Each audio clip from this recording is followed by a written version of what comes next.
Il y a des informations qui nous font sourire, et mieux vaut en rire qu'en pleurer. Mais c'est vrai qu'on a dans ce gouvernement, parfois on se dit au gouvernement c'est la cour des miracles. Bon, Madame Barbu, la ministre de la Transition écologique, que vous allez peut-être surnommer les prochaines heures Madame Transat, nous avait déjà surpris. En pleine canicule, elle s'était émue lors de sa première conférence de presse ou sa première intervention médiatique devant les journalistes, en hurlant, se disant horrifié de voir tous ces personnels politiques qui osaient parler des clims. Et cette première sortie avait déjà fait polémique. La semaine suivante, rebelote, elle demande de quitter le gouvernement parce que le gouvernement a le malheur d'appuyer cette loi d'urgence agricole. Elle va communiquer sur LinkedIn, expliquer que c'est pas possible, c'est terrible d'être dans ce gouvernement qui participe à mettre en grande difficulté la transition écologique, alors que cette loi est une loi qui vient en aide aux agriculteurs. Bon, mais c'est pas terminé. Non, c'est pas terminé. Pourquoi je vous dis Madame Transat? Mais mieux vaut en rire, mais je serais pompier ou agriculteur, je serais fou de rage. Madame Transat, le titre de nos chers confrères d'RTL, nouvelle polémique pour Madame Dominique Barbu, épinglée pour son suivi de la crise des incendies depuis sa villa dans le Var. Et je vais vous lire le chapeau. Tandis que les incendies frappent plusieurs départements, la ministre de la Transition écologique, Monique Barbu, se retrouve au cœur d'une vive polémique. Restée dans sa villa pendant la crise, elle assure avoir suivi la situation à distance, mais son absence sur le terrain alimente les critiques jusque dans son propre camp. Il y a même un collaborateur qui, auprès de nos autres confrères du Canard enchaîné, la surnommant Madame Transat. Mercredi 22 juillet, Emmanuel Macron dissuade la ministre de démissionner de son poste. Face à la demande du président de la République, celle-ci accepte de rester, comme si c'était une tare d'être ministre. Bien évidemment. On a fallu lui c'est un don de soi. Alors, elle mérite presque un prix Nobel. Face à la demande du président, donc, elle décide de rester. Mais quelques heures plus tard, Madame Monique Barbu file en direction de sa maison de Sainte-Maxime, dans le Var. J'imagine qu'elle est climatisée, peut-être pas. Elle est revenue à Paris lundi 27 juillet. Pas de déplacement sur les incendies. La ministre participe aux cellules de crise en visioconférence. Son entourage a pris sa défense en indiquant qu'elle s'était plongée dans la gestion des crises et que cela n'avait en rien d'incompatible qu'elle le fasse de chez elle. Mais et Sébastien Lecornu serait hystérique selon un conseiller. Voilà l'article passionnant de nos chers confrères d'RTL. Nous avons donc Madame Transat au ministère de la Transition écologique. C'est pas moi qui emploie cette formule, visiblement, c'est un conseiller qui l'aurait dit à nos amis du Canard enchaîné. Anecdotique ou symptomatique? C'est ça la question. Mathieu Hoc. Ça reste quand même assez symptomatique d'une partie de la classe politique. Je dis bien une partie parce qu'il ne faut pas mettre tout le monde dans le même sac, qui parle beaucoup d'écologie, mais qui, au concret, en fait, dans son quotidien, en fait le moins, et donc propose des choses ou est en faveur de mesures qui sont parfois de l'écologie punitive, et qui d'ailleurs pourfendent les mesures d'écologie de bon sens, et qui les impose aux autres sans se les imposer à soi-même. En termes d'exemplarité, on aura vu quand même mieux. Surtout que Sébastien Lecornu a raison d'être en colère, puisque c'est lui-même qui disait qu'il fallait justement être au contact des Français le plus possible, pour les ministres, leur entourage, rester très disponible, rester joignable, rester très proche de Paris en cas de crise, et notamment puisqu'il y avait la crise des incendies. Bon, en plus, ça tombe sur la ministre de l'écologie. Enfin, c'est pour le coup assez baroque. Mais c'est pas la première fois que ça arrive. Pas la première fois, en exactement. 2003, ce qui est vrai, c'est que Jean-François Mattei, ancien ministre en pleine canicule de la Santé, était apparu en duplex depuis sa maison de vacances dans le Var. Oui. Décidément, il y a un truc avec le Var. Faut faire attention quand on est ministre et qu'on a une villa dans le Var. Il avait dû faire ses valises, Mattei, un peu plus tard, quand on avait vu l'ampleur du drame. Mais là, c'est vrai que ça l'a... pardonnez-moi la formule, mais ça la fout un peu mal. Vous avez Sébastien Lecornu qui annule ses vacances, lui. Encore heureux, j'ai envie de dire. Oui, c'est normal. Le fait de le communiquer, je trouve pas ça très sain. Il n'y a pas besoin de dire je pars pas en vacances pour continuer de la crise. Vous continuez de bosser, tout le monde comprend que vous faites pas une pause. Oui, voilà. Oui, c'est beaucoup. Mais alors, Madame Barbu, Madame Transat, il y a un moment où cette dame va prendre ses valises et rejoindre le Var, mais pour ses activités personnelles. D'abord, on a échappé quand même au pire, puisque vous n'êtes pas sans savoir qu'elle avait prévu un voyage au Maroc. Bon, pour fêter ses 70 ans. Eh ben, donc là, elle est dans le Var, elle est quand même un peu plus proche. Non, mais ça en dit long, je crois, sur la manière qu'ont certains ministres, pas tous, mais quand même de considérer les Français quand il se passe des drames comme cela. C'est-à-dire qu'on voit bien qu'elle n'est pas du tout sur le terrain, qu'elle n'a pas de volonté d'être sur le terrain et qu'elle n'a pas la volonté d'être à leur côté. Il n'y a aucune volonté de soutien. Depuis sa maison du Var, elle gère la crise en visioconférence. Bon. Voilà, ça en dit long. Elle ne me paraît pas très concernée par la situation. Mais alors, pour l'anniversaire, je n'avais pas l'information du Maroc, mais je suis allé regarder sa date d'anniversaire parce que elle n'est pas non plus la ministre la plus connue et même le ministre le plus connu. Il faut vraiment être une pointure pour se souvenir des dates d'anniversaire. Elle est née pourtant un jour merveilleux, qui est le dernier jour pour les Lions. Elle est née le 22 août 1956. Donc elle ne devait pas partir au Maroc dans les prochaines heures. Initialement, Madame Barbu avait prévu de partir 3 semaines au Maroc. Ah, d'accord. Après, dans le cadre de ses... là, elle ne va pas partir. Visiblement. Écoutez... Sauf si elle démissionne. Non, mais là... Est-ce que ça nécessite démission? Je ne sais pas. Je vais vous dire, c'est bien pire. C'est sorti sur la clim, ou alors sa volonté...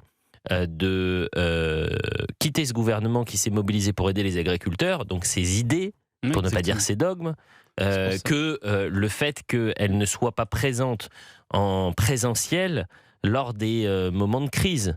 C'est symptomatique. Et d'ailleurs, c'est très intéressant de voir ce qui se passe cette semaine sur les interviews politiques. C'est son ministre délégué, Mathieu Lefebvre, qui est un homme politique, pour le coup, c'est un vrai, et qui, lui, va au feu, va au front sur les plateaux de télévision pour répondre aux questions. La réalité, c'est que Madame Barbu, elle est là parce que c'est le président de la République qui veut qu'elle soit là, mais je ne suis pas sûr qu'à Matignon, on soit des aficionados de Madame Transat. Et encore moins depuis cet épisode-là. Paul est avec nous, il nous appelle de Bordeaux. Comment ça va, Paul ? Moi, ça va. Les Bordelais, je suis pas sûr que tout le monde aille bien, malheureusement. Vous êtes à Bordeaux actuellement, Paul ? Oui, à Bordeaux actuellement. Si la question, c'est de savoir si Monique Barbu, elle est larguée, je pense qu'elle est larguée, oui. Comme tout le gouvernement, comme Macron. Bon, nous, on est assez en colère, quand même. Il faut dire ce qui est. On a eu la visite d'Emmanuel Macron. Moi, je sais pas, vous l'avez écouté comme moi, son discours, lors de sa visite. Il est largué, enfin, il est loin. C'est tout un État, en fait. C'est tout l'État français où on a un problème. On va pas dire que c'est eux qui ont un problème. Si je peux me permettre, Elliot, pour reprendre la chronologie des faits sur Bordeaux, parce que Monique Barbu, effectivement, elle est ministre de l'écologie, mais elle n'est pas là. On a la forêt qui brûle. Le 21, on est en période de sécheresse dure. Le 21 juillet, la préfecture passe la Gironde en vigilance rouge, incendie. La préfecture, on a un incendie malheureusement le 21 à Mérignac où on a 2 pompiers qui décèdent.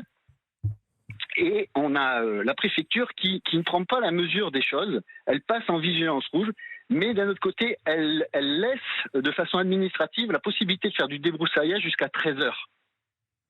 On a l'incendie qui est déclenché à 12 heures, le 22.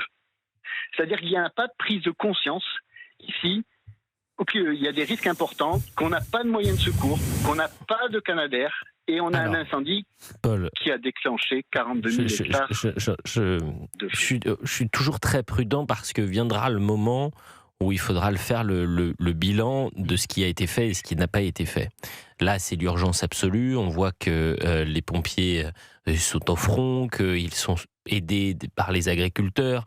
La préfecture a mis, par exemple, en place un système d'évacuation. C'est 220 000 personnes qui ont été évacuées. Et sur ces 220 000 personnes, il n'y a pas une personne qui est décédée. Sur l'anticipation, la mise en place des cartes ou des alertes sur incendie, je suis très prudent là-dessus. Ce qui, pour le coup, quand vous parlez de la préfète, il y a certaines communications de la préfète qui ont pu heurter, notamment sur les agriculteurs, sur le tourisme, puisqu'elle disait, je vais dire aux touristes de ne pas venir, ceux qui voulaient venir en Gironde ne venaient pas. Et vous avez 2 jours plus tard le ministre du Tourisme qui dit évidemment qu'il faut venir, peut-être pas maintenant, peut-être pas dans cette zone, mais c'est une immense région avec plein de destinations possibles. Et puis en août, ça va le faire. C'était pas le même discours, vous voyez ce que je veux dire. Donc il y a beaucoup de choses à dire sur la préfète de Gironde, qui était l'ancienne conseillère spéciale d'une certaine Elisabeth Borne. Mais là, sur les cartes, les alertes, etc., je préfère rester extrêmement prudent. Vous voyez ce que je veux dire, Paul ? Et concernant les moyens aériens et les moyens au sol, ça, c'est un enjeu. Évidemment, chaque département a ce qu'on appelle un SDIS, mais c'est même une politique globale où on a bien compris qu'aujourd'hui, comme dans beaucoup de crises, malheureusement, il y avait peut-être pas suffisamment de moyens qui avaient été mis, mal déployés, et que les élus locaux, par exemple, souffrent d'une suradministration, avec parfois des décisions qui sont prises par des gens qui n'ont jamais mis un pied, pour ne pas dire un orteil, dans une forêt. Et c'est ça. Vrai, mais si je peux me permettre, Monique Barbu. Alors on revient à Madame Barbu. Mais appelez-la, oui, Madame je fais un lien quand même. Non, je me permets, Elliot, parce qu'elle fait partie de l'État, elle fait partie du gouvernement. Les préfets, c'est des représentants de l'État. Il y a quand même un lien entre les trois. C'est que vous me parlez de ce qui est vrai, hein, des faits d'incendie. On a eu quand même un incendie qui a été énorme et spectaculaire en 2022. Depuis 2022, il y a eu aucune prise de conscience et aucun équipement disponible. Moi, je peux vous affirmer que les moyens de secours aériens n'étaient pas en Gironde le jour de l'incendie, c'est-à-dire le 22. Je vous affirme, et j'invite toute personne à enquêter. On a attendu 2h30, ce qui était le même cas qu'en 2022. Vous me parlez de la préfète. La préfète, quand j'ai commencé à expliquer qu'elle avait fait passer en vigilance rouge, elle savait qu'il y avait un risque élevé, mais elle n'a pas pris la mesure de la situation et elle n'a pas apporté les moyens sur place des risques qu'il y avait et pour anticiper, pour gérer cette problématique. Effectivement, l'évacuation, elle a fait évacuer 220 000 personnes. Il y a une question de proportion puisque sur des communes, Ésine, Le Haillan, il n'y avait pas de raison, il n'y avait pas de fumée. Depuis lundi à Bordeaux, je peux vous assurer, preuve à l'appui, qu'il n'y a pas une odeur de fumée de ce côté-là. Alors, ok, il y a une partie sinistrée, il n'y a pas une partie sinistrée. Juste pour finir, sur le tourisme, effectivement, elle est en train de flinguer toute l'économie girondine puisqu'elle a indiqué dimanche qu'elle incitait les touristes, elle parle au monde entier, à ne pas se rendre dans le département de Gironde. Et je veux juste vous alerter sur un autre détail. Elle a interdit le 27 les événements culturels dans tout le département. Elle a interdit même à Castillon-la-Bataille, la bataille de Castillon, avec les 650 bénévoles, de faire un événement culturel. C'est le petit Puy du Fou, si je peux me permettre, juste pour sensibiliser. Il y a 650 bénévoles qui travaillent tout l'été et ils font leur travail tout l'été. Et là, elle a décidé de son côté, c'est la Castillon-la-Bataille, c'est à plus de 100 km de Somos. Et elle a pris la décision de façon disproportionnée de tout annuler, d'annuler tous les événements. Donc il y a des répercussions qui sont humaines, environnementales et qui sont économiques. La situation est dramatique. Oui, je fais un lien. La ministre de l'écologie, elle est larguée. La préfète Sophie Broca est larguée et Emmanuel Macron est largué. Merci pour votre écoute. Eh ben, mais la parole elle est libre. Paul, vous avez l'air quand même bien renseigné. Vous faites quoi dans la vie, cher Paul ? Je suis chef d'entreprise, mais c'est pas le sujet. Moi, le sujet qui nous préoccupe à l'heure d'aujourd'hui, c'est toutes les difficultés qui sont créées déjà aux sinistrés. Je pense aux 250 propriétaires et familles de maisons qui ont été ou de bâtiments qui ont été endommagés, qui vont être dans une problématique inimaginable. Moi, je pense à toute cette forêt qui a été dégradée, 42 000 hectares. Je pense aux pompiers du SDIS qui travaillent, qui sont dans des conditions très très particulières, comme vous pouvez l'imaginer, ce que vous relatez par l'intermédiaire de vos émissions. Je pense à toute cette population positive française qui est venue aider ces pompiers qui aiment leur terre, leur territoire, comme ils le disent les agriculteurs dont vous parlez. Vous avez l'air très ému, Paul, quand vous parlez de cette situation et c'est vrai que cette émotion, on la partage, même si on est loin, on est à plusieurs centaines de kilomètres, on est au plus près de ces ces agriculteurs, du moins on essaye, ou de ces pompiers, de vous qui vivez cette situation depuis maintenant une semaine. Et voilà, du moins, ce que j'essaye, c'est de tendre le micro. Il faut que les choses bougent. Si je peux me permettre, allez-y. Il faut que les choses changent. Et ce gouvernement n'est pas à la hauteur. Ils n'ont pas pris la mesure des incendies de 2022. Rien n'a changé. Il faut que les choses changent. Il faut que la population, ce qu'elle est en train de faire sur le terrain, elle se réveille. Elle est généreuse. Elle est venue aider son territoire. Il faut que ça continue comme ça. Voilà. Paul, tout notre soutien. Et n'hésitez pas à nous rappeler parce que vous n'avez pas votre langue dans votre poche. Et c'est intéressant d'avoir votre regard et d'avoir votre avis. 16h19, on revient dans un instant justement. On va parler des agriculteurs, des bénévoles, nos autres héros. Est-ce qu'il faut les décorer, tiens ? Est-ce qu'il faut les recenser ? Parce qu'on est fort pour recenser les gens. Ah oui. Donc si on pouvait les recenser et, je sais pas, créer une médaille de la solidarité, l'ordre du mérite, ou quelque chose l'ordre du mérite, pourquoi pas, tiens. Est-ce qu'il faut les décorer, tiens. On en parle juste après la pub, à tout de suite. Et évidemment, tous nos regards sont tournés vers l'incendie en Gironde. Les pompiers qui luttent actuellement contre des reprises de feu à Lanton et Lège-Cap-Ferré. Notre rôle, c'est évidemment de donner la parole à nos héros, les agriculteurs, les bénévoles qui se mobilisent, les pompiers également, et de se poser les questions. Parce qu'on sent cette colère qui est en train de monter. On était il y a quelques instants avec un auditeur qui nous appelait de Bordeaux et qui en a ras-le-bol de voir ces crises se succéder et cette impréparation en amont et ensuite on constate et on agit à réaction.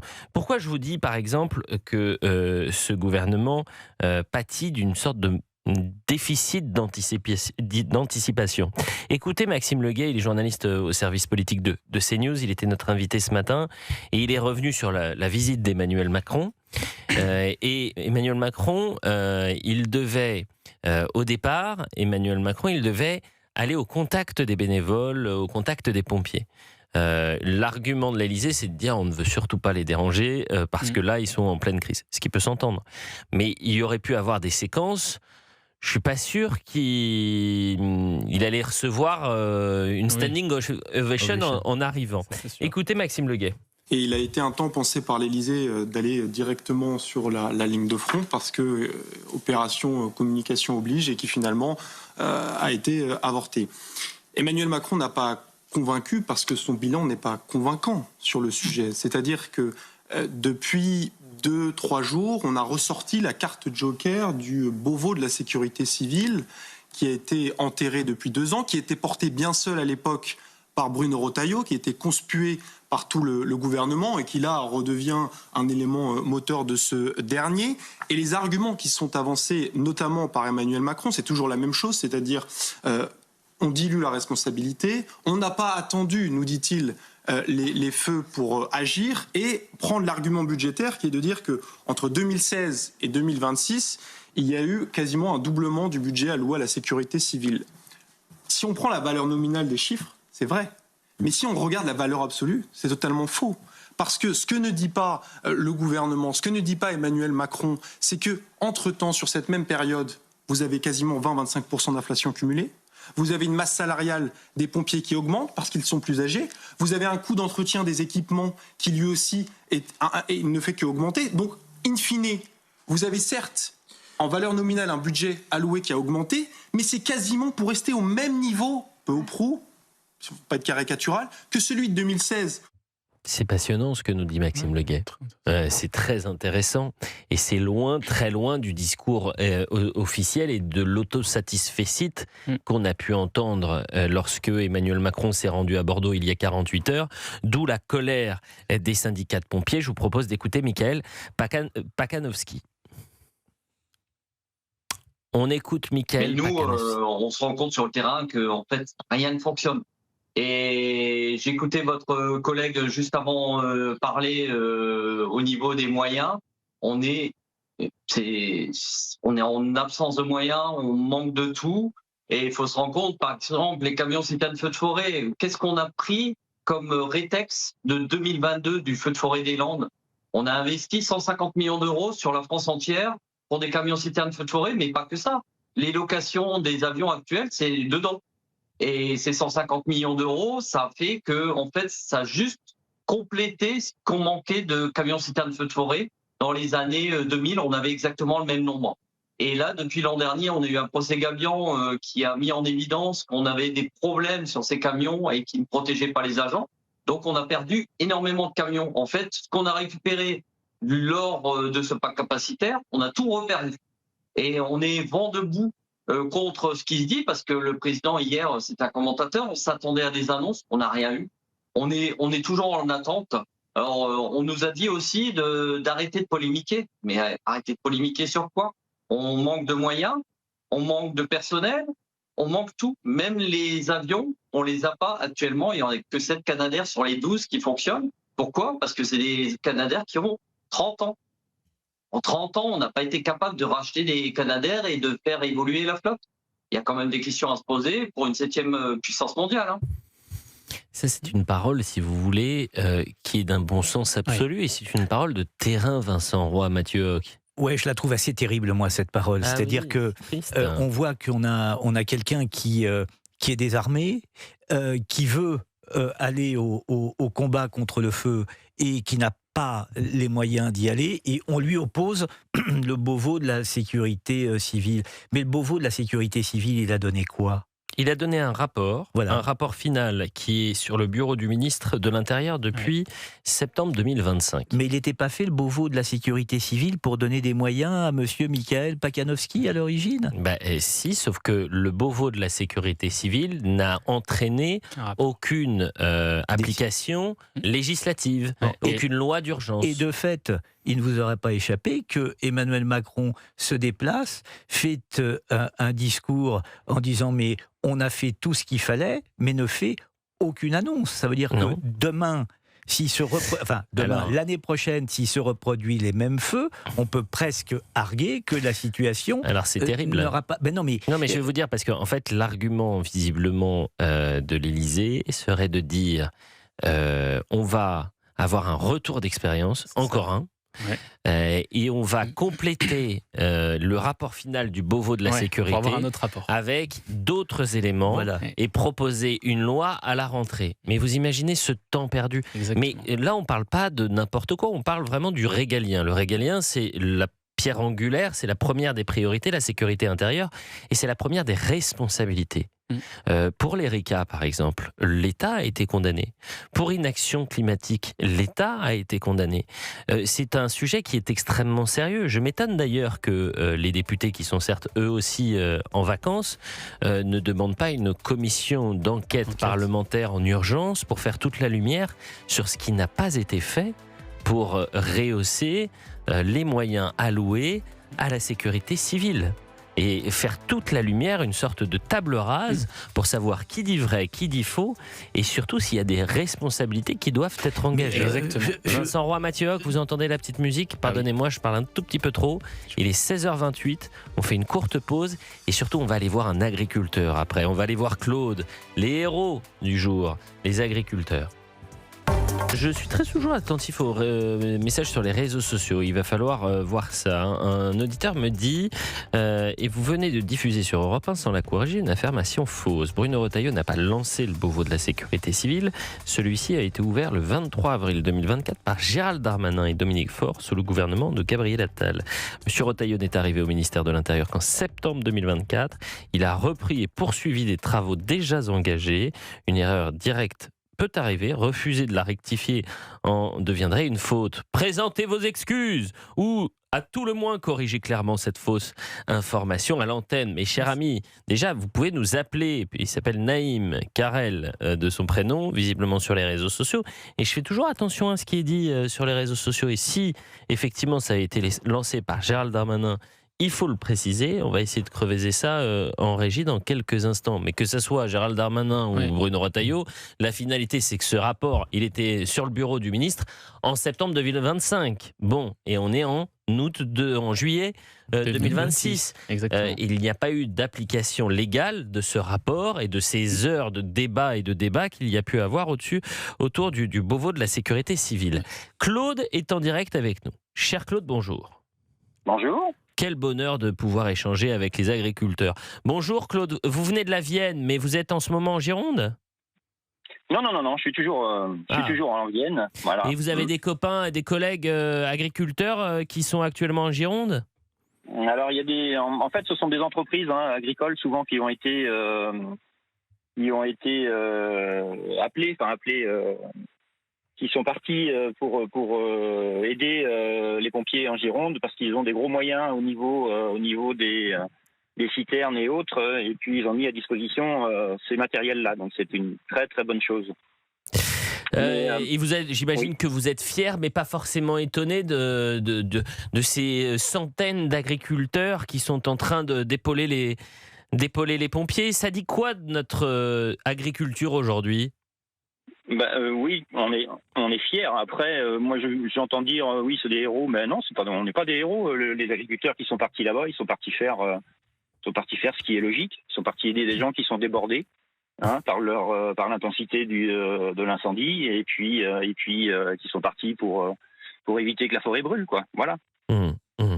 Et aujourd'hui, ce qui est là aussi impressionnant, pour ne pas dire saisissant, bouleversant, c'est que cette année, elle a été dure pour vous. Elle a été terrible. Quand je dis pour vous, c'est le monde agricole.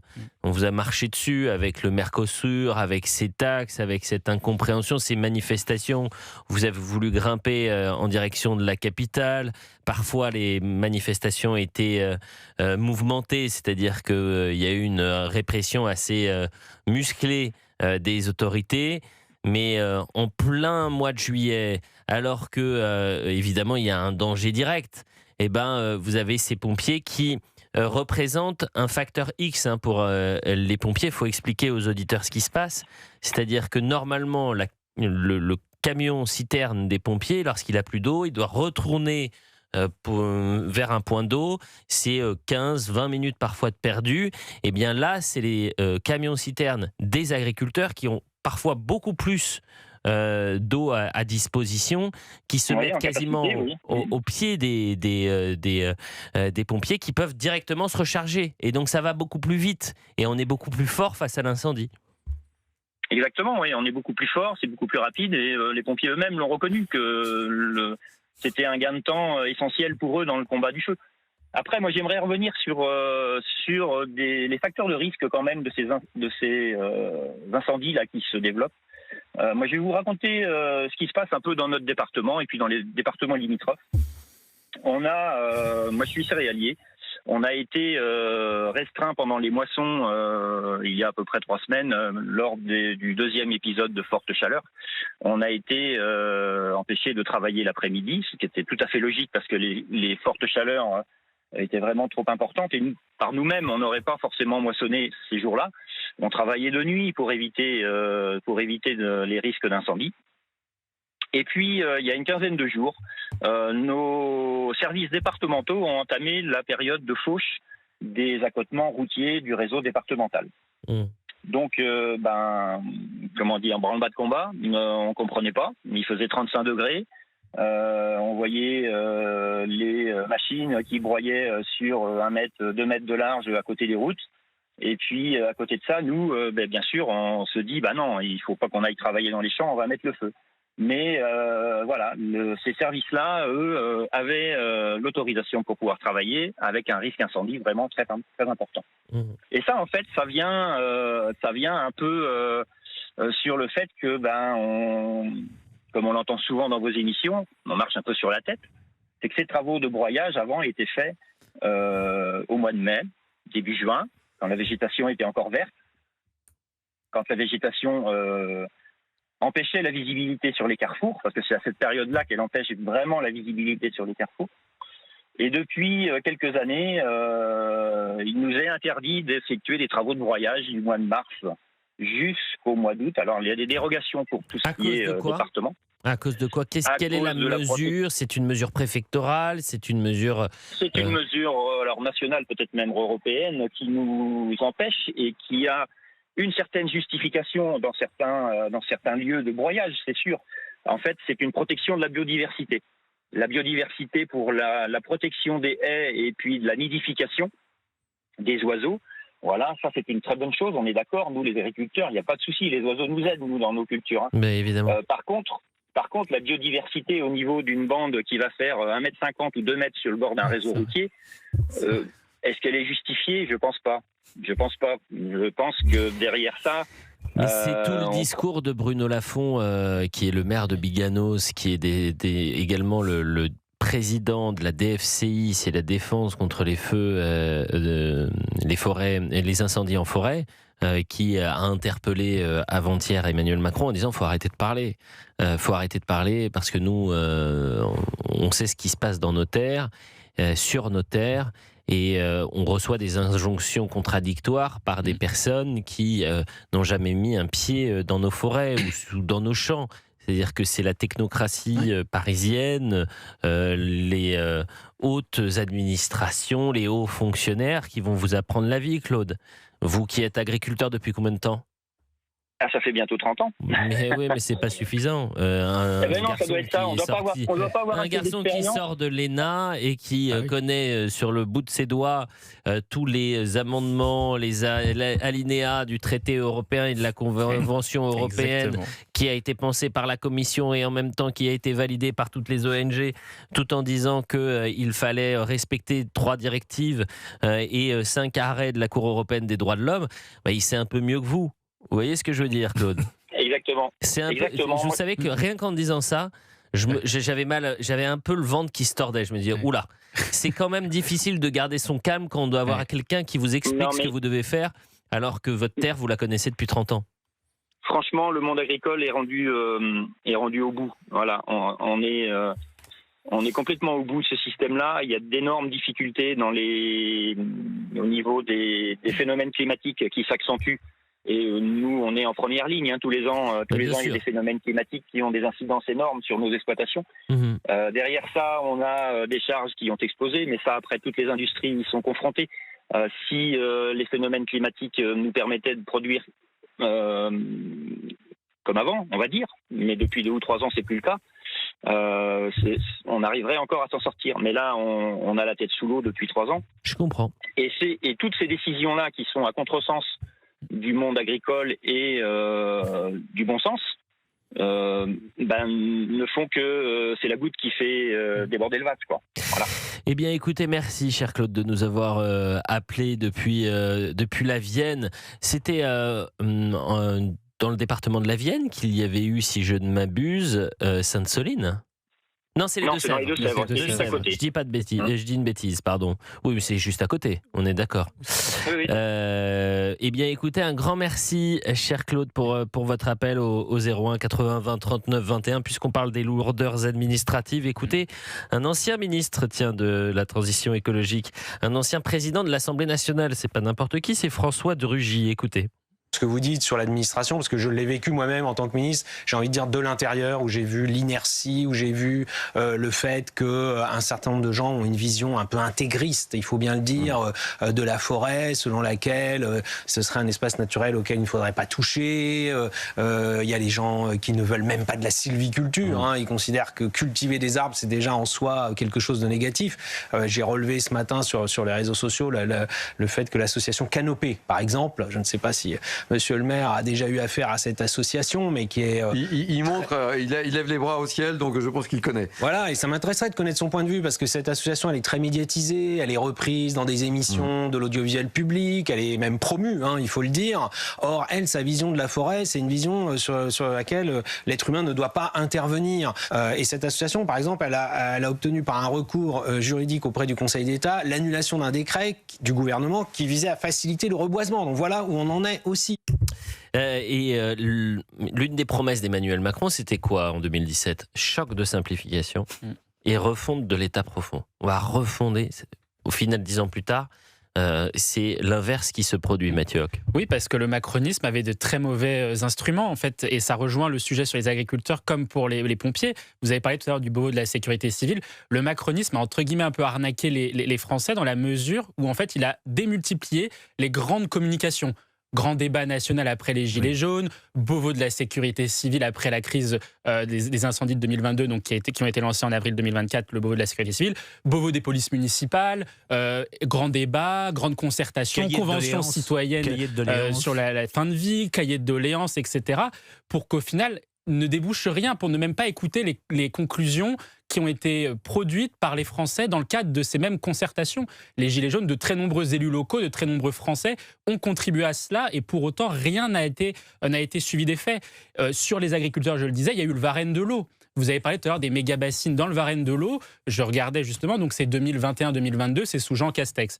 Le Varenne de l'eau, il y a dans les recommandations justement de faire des méga-bassines, de faire des productions hydrauliques, augmenter l'offre de l'eau. Et les agriculteurs sont d'accord avec ces choses-là, sauf que quand à Sainte-Soline, vous avez des écologistes qui saccagent des projets de méga-bassines ou qui veulent les bloquer d'un point de vue juridique, l'État ne contrevient même pas à ces associations qui ne respectent pas les conséquences des conclusions du Varenne de l'eau, par exemple.